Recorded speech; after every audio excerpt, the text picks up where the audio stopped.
So here I am again in this video about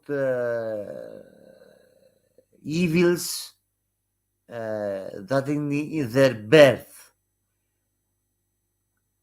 We know, of course, that America is divided, but I see a head, and I see that there is a chance of an new American civil war if things do not change. There is this uh, uh, division between the American people. As I told you, I have been in a mental asylum and I'm a criminal. I have a criminal record.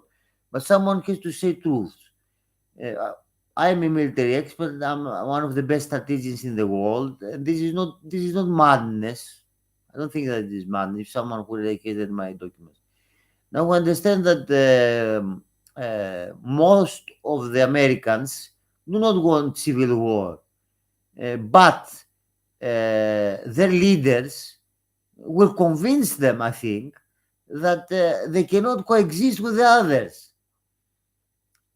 The Democrats want something that will look like a combination of socialism and capitalism. The Republicans do not want. They want America to remain the same it was, wherever it was.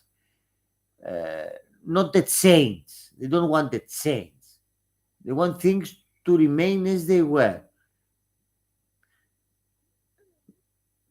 Now, in the previous Civil War, we had this clear difference between the industrial capacity of the North and the industrial capacity of the South.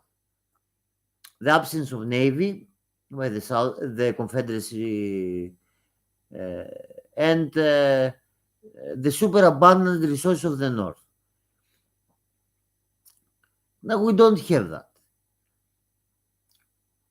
Firstly, we have nuclear weapons. Who knows, a mad president might order the pilots to drop bombs, fanatic pilots to drop bombs to the states that control the other party, whether the Republican or the Democrat.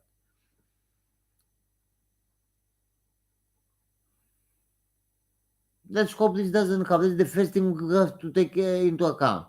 The next one is that the supplies can arrive either by Canada or by Mexico to the sea, the east and the western coast. We also have the two states of Alaska and Hawaii. Hawaii is controlled by the Democrats. Well, Alaska is controlled by the Republicans.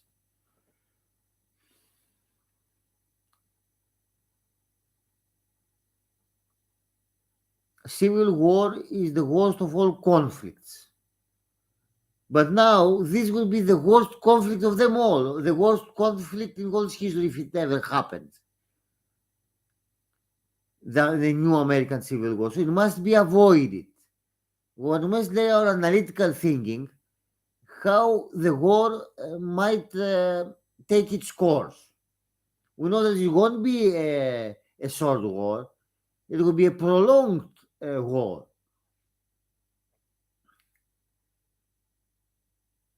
Perhaps even that have greater length than the previous Civil War.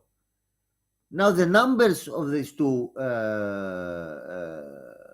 let's say, enemies, if we're so stupid to call people from the same nation as enemies among each other, among themselves, you can possibly say that they are enemies of the other human being, of your enemies of your compatriots.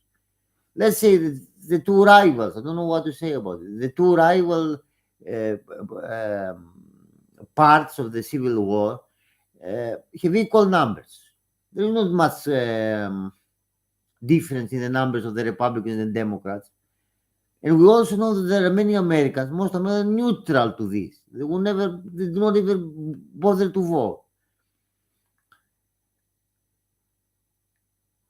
Now, how we restore public order and how we deal with the Democrats or the Republicans who belong in the states controlled by either of the two sides. This is supposed that you are a Republican and you live in New York. Also, you are a Democrat, you live in Texas. I don't know how much. What will happen to these people? Will they be arrested? Will they be contained? will be used to slave labor in the factory. Who knows what will happen? So we must base our analytical thinking in helping the American generals to deal with this prospect. If we are caught unprepared, it will be worse for all. That's what I have to say. These are my initial arguments. I'm not trying to play Khomeini here or someone who tries to catch the American people. I'm not seeking running for public office, but someone from abroad who can help, someone from abroad who can help. That's all I had to say. The videos will be continued.